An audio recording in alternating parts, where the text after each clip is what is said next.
Hi friends, very good morning to all. இந்த video பதிவில் TET exam paper 1க்கான அதாவது competitive exam SGT so இதுக்கான syllabus வந்து change ஆகுமா சார்? ஏன்னா TRB வந்து மறுசீரமைப்பு பண்ணுறாங்க, ஏன்னா இந்த எக்ஸாமுக்கும் சிலபஸ் வந்து சேஞ்ச் பண்ண போகிறதா சொல்கிறாங்க சார் அப்படிங்கிற மாதிரி ஒரு சில டீச்சர்ஸ் வந்து கேட்டுகிட்டே இருக்கிறீங்க. ஸோ அதுக்கான ஃபுல் டீட்டெயில்ஸ் தான் இந்த வீடியோ பதிவில் பார்க்க போகிறோம். ஸோ அதுக்கு முன்னால் ஒரு ஸ்மால் இன்ஃபர்மேஷன், இந்த BO எக்ஸாமுக்கான ஸ்டடி மெட்டீரியல்ஸ் ஸோ PDF வந்து அவைலபிளாக இருக்குது. ஸோ அதில் வந்து நம்ம வந்து இந்த ஒன்லி 4 டேஸ்க்கு வந்து ஒரு 25% வந்து டிஸ்கவுண்ட் பண்ணுறதா சொல்லியிருக்கிறோம். ஸோ அதில் வந்து இங்கிலீஷ் மட்டும் இருக்காது, மற்ற எல்லா சப்ஜெக்ட்டுமே உங்களுக்கு வந்து PDF-ஆக வந்து ஸ்டடி மெட்டீரியல்ஸ் வந்து இருக்கும். ஸோ இந்த ஆல் சப்ஜெக்ட்டும் நீங்கள் வாங்குறவங்களுக்கு இந்த 25% வந்து டிஸ்கவுண்ட் ஆகும். ஸோ வில்லிங்காக இருக்கிறவங்க நீங்கள் பர்ச்சேஸ் பண்ணிக்கலாம். அதுக்கான டீட்டெயில்ஸ் எல்லாமே டிஸ்கிரிப்ஷனில் இருக்குது. ஓகே, இப்போது காம்படிட்டிவ் எக்ஸாம் அதாவது SGT இந்த எக்ஸாமுக்கு வந்து சிலபஸ் வந்து சேஞ்ச் ஆகுமா அப்படின்னா கண்டிப்பாக வந்து சேஞ்ச் ஆகாது. ஏன்னா எல்லாருமே சார் ஒரு சில பேர் சொல்கிறாங்க சார் இந்த எக்ஸாமுக்கு வந்து TRB வந்து மறுசீரமைப்பு பண்ணுறாங்க, அதனால் சேஞ்ச் ஆகும், அதனால் எங்களுக்கு வந்து என்ன சொல்கிறாங்க அப்படின்னா சேஞ்ச் ஆனதுக்கப்புறம் படிக்கலாம், இல்லை நோட்டிஃபிகேஷன் விட்டதுக்கப்புறம் அவங்க எந்த மாதிரி நோட்டிஃபிகேஷன் விடுறாங்க, இல்லை சிலபஸ் சேஞ்ச் பண்ணுறாங்களா இல்லையா அதுக்கப்புறம் படிச்சுக்கலாம் அப்படிங்கிற மாதிரி சொல்கிறாங்க சார், எங்களால் என்ன பண்ணுன்னு தெரியல அப்படிங்கிற மாதிரி கேட்குறீங்க. பட் ஒரே ஒரு விஷயம் தயவு செய்து புரிஞ்சுக்கோங்க, சிலபஸ் அப்படிங்கிறது வந்து இந்த SGT காம்படிட்டிவ் எக்ஸாமுக்கு வந்து சேஞ்ச் ஆகாது, 100% வந்து சேஞ்ச் ஆகாது. ஏன் அப்படின்னா அவங்க ஃபஸ்ட்டு TET எக்ஸாம் வந்து ஒன்று இருந்துச்சு. ஃபஸ்ட்டு பார்த்தீங்க அப்படின்னா உங்களுக்கு எல்லாருக்குமே தெரியும், சீனியாரிட்டி முறையில் வந்து போட்டுக்கிட்டு இருந்தாங்க. அதுக்கப்புறம் TET எக்ஸாம் வந்து எலிஜிபிள் ஆகணும், பாஸ் மார்க் இதில் TET எக்ஸாம்னு ஒன்று கொண்டு வந்தாங்க, அதில் பாஸ் பண்ணவங்களுக்கு போஸ்டிங் போட்டாங்க. நெக்ஸ்ட்டு என்ன பண்ணாங்க, இந்த TET எக்ஸாம் அதுக்கப்புறம் வெயிட்டேஜ் முறை கொண்டு வந்தாங்க. அந்த வெயிட்டேஜ் முறை TET எக்ஸாம் பாஸ் பண்ணவங்க நிறையா எதிர்ப்புகள் வந்ததுனால அந்த TET எக்ஸாமையும் பாஸ் பண்ணணும், அதுக்கப்புறம் இன்னொரு எக்ஸாம் வச்சு அதில் யார் அந்த கட் ஆஃப் ஃபேஸஸில் வந்து அதிகமான ஹையஸ்ட் மார்க் எடுக்கிறாங்களோ அவங்களுக்கு தான் போஸ்டிங் அப்படிங்கிற மாதிரி இப்போ கொண்டு வந்துருக்குறாங்க. ஸோ TET எக்ஸாம் பாஸ் பண்ணவங்களுக்கு இன்னொரு எக்ஸாம், ரெண்டாவது எக்ஸாமில் அதில் யார் கிளியர் பண்ணுறாங்களோ அவங்களுக்கு தான் போஸ்டிங் அப்படிங்கிற மாதிரி அவங்க கொண்டு வந்திருக்கிறாங்க. பட் எல்லாமே அவங்க வந்து பிளான் பண்ணி தான் 2018 இந்த எக்ஸாம் வந்து கொண்டு வரணும், இந்த காம்படிட்டிவ் எக்ஸாம் அதாவது அப்பாயின்மெண்ட் எக்ஸாம் வந்து கொண்டு வரணும் அப்படின்னு 2018 பிளான் பண்ணி, ஸோ அவங்க எல்லாம் பிளான் பண்ணி தான் இந்த எக்ஸாம் வந்து கொண்டு வந்திருக்கிறாங்க. ஸோ அதுக்கப்புறம் தான் அவங்க 2021 கெசட்டில் இருந்து இதற்கான சிலபஸும் பப்ளிஷ் பண்ணிட்டாங்க. எப்போ 2018 வந்து பிளான் பண்ணுறாங்க, 2021 வந்து இதற்கான சிலபஸ் வந்து பப்ளிஷ் பண்ணிட்டாங்க. ஸோ அப்படி இருக்கும்போது அவங்க என்ன சொல்லியிருக்காங்க அப்படின்னா இந்த சிலபஸ் வந்து நாங்கள் வந்து சேஞ்ச் ஆகும் மீன்ஸ் நாங்கள் மோடிஃபை பண்ணுவோம் அப்படின்னா எப்போ பண்ணுவோம் அப்படின்னா 5 இயர்ஸ்க்கு ஒன் டைம் தான் நாங்கள் வந்து இந்த சிலபஸை வந்து மோடிஃபை பண்ணுவோம். இல்லை அப்படின்னா நாங்கள் எக்ஸாம் வந்து ஃபஸ்ட்டு இந்த எக்ஸாம் கொண்டு வர்றோம், இதில் 2 எக்ஸாம் கண்டக்ட் பண்ணி நாங்கள் வந்து கம்ப்ளீட் பண்ணியிருக்கணும். அப்படி கம்ப்ளீட் பண்ணியிருந்தா தான் இந்த சிலபஸில் வந்து எக்ஸாமுக்கான சிலபஸில் வந்து நாங்கள் வந்து மோடிஃபை பண்ணுவோம் அப்படிங்கிற மாதிரி சொல்லியிருக்காங்க. இதில் எது ஃபஸ்ட்டு வருதோ, இல்லை இந்த எக்ஸாம் சொல்லி 5 இயர்ஸ் ஃபஸ்ட்டு வந்துச்சுன்னா அதுக்கப்புறம் சிலபஸ் வந்து சேஞ்ச் பண்ணுவாங்க, இல்லைனா இந்த எக்ஸாம் வந்து 2 டைம் வந்து கண்டக்ட் பண்ணி கம்ப்ளீட் பண்ணியிருக்கணும். இதில் 5 இயர்ஸும் கம்ப்ளீட் ஆகலை, 2 எக்ஸாமும் கம்ப்ளீட் ஆகலை, ஒரு எக்ஸாம் கூட இன்னும் கம்ப்ளீட் பண்ணலை. ஸோ அப்படி இருக்கும்போது சிலபஸ் அப்படிங்கிறது வந்து கண்டிப்பாக வந்து இந்த எக்ஸாமுக்கு வந்து சேஞ்ச் ஆகாது. அதனால என்ன ஒரு சில பேர் என்ன சொல்கிறாங்க அப்படின்னா சார் எக்ஸாம் வந்து கேன்சல் ஆகுமா அப்படின்னு சொல்கிறாங்க. ஸோ தயவு செய்து ஒரே ஒரு விஷயம் புரிஞ்சுக்கோங்க, அவங்க எல்லாமே பிளான் பண்ணி தான் 2018 பிளான் பண்ணி 2021 கெசட்லேருந்து சிலபஸ் எல்லாமே அவங்க வந்து பிளான் பண்ணி தான் பண்ணிகிட்ருக்குறாங்க. ஸோ TRB இப்போ வந்து கரெக்டான அவங்க வந்து ப்ராசஸுமே குயிக்காக தான் போயிட்டுருக்குது. ஸோ எக்ஸாம் அப்படிங்கிறது 100% உங்களுக்கு வந்து அப்பாயின்மெண்ட் எக்ஸாம் வந்து போட்டித் தேர்வு வந்து கண்டிப்பாக இருக்கும். அதில் 100% எந்த வித மாற்றமே கிடையாது. ஸோ யாரோ ஒருத்தவங்க சொல்கிறாங்க அதெல்லாம் சிலபஸ் சேஞ்ச் ஆகுமா, இல்லை சேஞ்ச் ஆகிற மாதிரி சொல்கிறாங்க சார், அதாவது நாங்கள் வந்து சேஞ்ச் ஆனதுக்கப்புறம் படிச்சுக்கலாம். பட் ஒரே ஒரு விஷயம் புரிஞ்சுக்கோங்க, படிக்கிறது எந்த ஒரு சிச்சுவேஷனும் உங்களுக்கு வந்து வேஸ்ட் ஆக போகிறதில்ல. அப்படி இருக்கும்போது சிலபஸ் இதுக்கு 100% சேஞ்ச் ஆகாது. அவங்க எல்லாமே கிளியராக வந்து அவங்க சொல்லிட்டாங்க, மென்ஷன் பண்ணி சொல்லிட்டாங்க. கெசட்லேருந்து சிலபஸ் அப்படிங்கிறது வந்து பப்ளிஷ் பண்ணிட்டாங்க. So 1 to 10th so paper 1க்கு வந்து அப்பாயின்மெண்ட் எக்ஸாமுக்கு வந்து 1 to 10th. ஸோ அதில் வந்து 5 சப்ஜெக்ட் தான் படிக்க போகிறீங்க.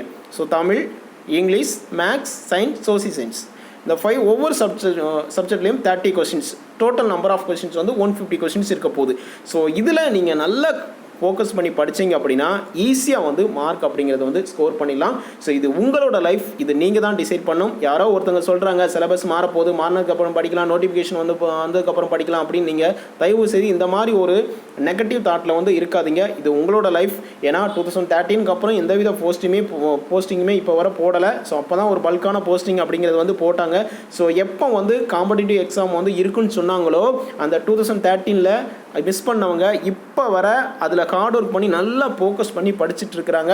ஸோ அதனால் யாரோ ஒருத்தங்க சொல்கிறாங்க அப்படின்னு எந்த ஒரு நெகட்டிவ் தாட்டுமே உங்களோட மைண்ட் செட்டில் வந்து இப்போ இருக்கக்கூடாது. இந்த 2023 தான் உங்களுக்கு கிடச்சிருக்கிற ஃபைனல் சான்ஸ் அப்படின்னு நீங்கள் எடுத்துக்கணும். இந்த ஃபைனல் சான்ஸ், இதை விட்டால் எனக்கு சான்ஸே கிடையாது, இனிமேல் வந்து ஆசிரியர் பணியே அப்படிங்கிற ஒரு எக்ஸாமே கிடையாது அப்படின்னு நீங்கள் உங்களோட மைண்ட் செட்டில் வச்சு படித்தா மட்டும்தான் இந்த 2023 வந்து அஸ் கவர்மெண்ட் டீச்சராக வந்து உங்களால் போஸ்டிங் அப்படிங்கிறது வாங்க முடியும். ஸோ அதனால் நீங்கள் எந்தவித உரிமையே பண்ணிக்காதீங்க. நீங்கள் நல்லா ஃபோக்கஸ் பண்ணி படிங்க. நீங்கள் எந்தவித உங்களோட மைண்ட் செட்டில் யார் என்ன சொல்லலாம், சிலபஸ் மாறாதா, கண்டிப்பாக வந்து 100% சிலபஸ் மாறாது. அதில் எந்தவித மாற்றமே கிடையாது.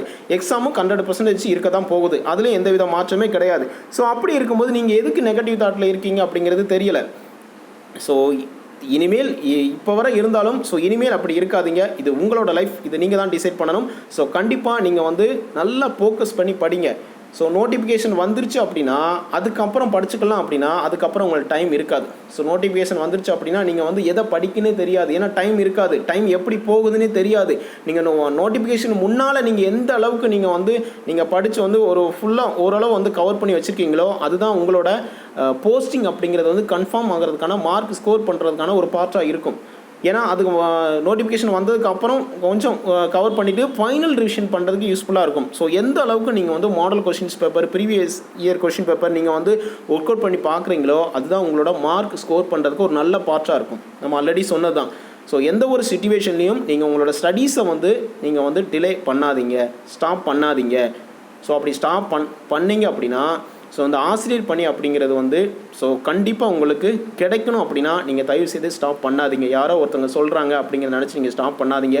எக்ஸாம் கண்டிப்பாக வரத்தான் போக போகுது. சிலபஸ் எந்தவித மாற்றமே இருக்காது. அவங்க கெசட்டில் இருந்து தெளிவாகவே அவங்க சொல்லிட்டாங்க 1 to 10th வரைக்கும். ஓகே, அப்போது 11th 12th கொஞ்சம் அதில் இம்பார்ட்டன்ட் பார்ட் மட்டும் நம்ம வந்து படிச்சுக்கணும். ஏன்னா அந்த பேப்பர் 2ல் பார்த்தீங்கன்னா அவங்க 10th வரைக்கும் தான் சொல்லியிருந்தாங்க. ஆனால் 11th 12th அதிகமான கொஸ்டின்ஸ் இருந்தது. பட் 1 to 10th நல்லா படிச்சுட்டு அதில் 6 to 10th நல்லா படிச்சுட்டு பட் அதுக்கப்புறம் 11th 12th வந்து ஒரு இம்பார்ட்டன்ட் டாபிக் எந்த பார்ட்டில் வந்து கொஷின்ஸ் வந்து அதிகமாக இருக்கும் அதை மட்டும் நீங்கள் ஃபுல்லாக கவர் பண்ணிங்க அப்படின்னா ஈஸியாக வந்து உங்களால் கிளியர் பண்ணிடலாம். ஸோ நல்லா மார்க் ஸ்கோர் பண்ணு. ஏன்னா அப்படின்னா இதில் வந்து வேக்கன்சி வந்து அதிகமான வேக்கன்சிஸ் வந்து இருக்குது. ஏன்னா இந்த மாதிரி ஏன்னா இன்னும் வேக்கன்சி வந்து இன்க்ரீஸ் ஆகும்னு தான் சொல்கிறாங்க. பட் இன்னும் வேக்கன்சி வந்து இன்க்ரீஸ் ஆகும். ஏன்னா இது ஃபஸ்ட்டு எக்ஸாம் கொண்டு வரதுனால இதுலேயே எல்லா வேக்கன்சியும் வந்து ஸோ ஃபில் பண்ணுற மாதிரி இருக்கும். அப்போ இதுலேயே ஃபில் பண்ணாங்க அப்படின்னா அடுத்தடுத்து வரும்போது வேக்கன்சி அந்த அளவுக்கு இருக்காது. ஸோ அப்படி இருக்கும்போது இதில் போயிட்டீங்க அப்படின்னா உங்களோட லைஃப் அப்படிங்கிறது வந்து சேஃப் ஆயிடும். ஸோ அப்போ இப்போதைக்கு யாருமே ஒரு மைண்ட் செட் இருக்குது, என்ன எனக்கு தேவை ஏதோ ஒரு கவர்மெண்ட் ஜாப் வேணும், என்னோடய லைஃப் வந்து சேஃப் ஆகணும், அதுக்கு நம்ம என்ன பண்ணணும் அப்படிங்கிறத மட்டும்தான் உங்களோட மைண்ட் செட்டில் வச்சு நீங்கள் படிக்கணும். யாரோ வந்து சிலபஸ் மாறாது அது சிலபஸ் மாறுது இல்லை மாறாமல் இருக்குது அது வந்து நம்மளோட மைண்ட் செட்டில் வச்சுக்கவே வேண்டாம். நம்ம படிக்கிறோமா, எக்ஸாம் நாளைக்கு வச்சா நம்மளால் வந்து நம்ம பாஸ் பண்ண முடியுமா அப்படிங்கிற மைண்ட் செட்டில் வந்து நீங்கள் இருக்கீங்களா அதை மட்டும் நீங்கள் யோசிங்க.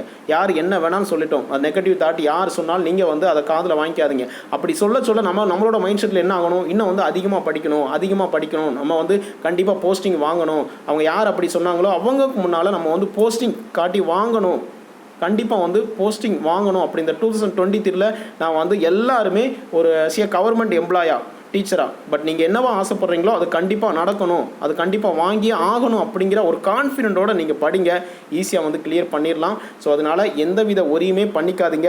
இது உங்களோட லைஃப், இது நீங்கள் தான் டிசைட் பண்ணணும். ஸோ இந்த எக்ஸாம் அப்படிங்கிறது வந்து கண்டிப்பாக இந்த மந்த் எண்ட் இல்லைனா நெக்ஸ்ட் மந்த் வந்து நோட்டிஃபிகேஷன் வந்து கண்டிப்பாக வந்துடும். ஸோ டிஆர்பி வந்து அவங்களோட ப்ராசஸில் வந்து கரெக்டாக போய்கிட்டு இருக்காங்க. பட் நீங்கள் தான் யாரோ ஒருத்தங்க சொல்கிறாங்க அப்படிங்கிறதுக்காக உங்களோட ப்ராசஸில் வந்து நீங்கள் வந்து டிலே பண்ணுறீங்க. ஸோ தயவு செய்து அந்த மாதிரி எந்தவித டிலேயுமே பண்ணிக்காதீங்க.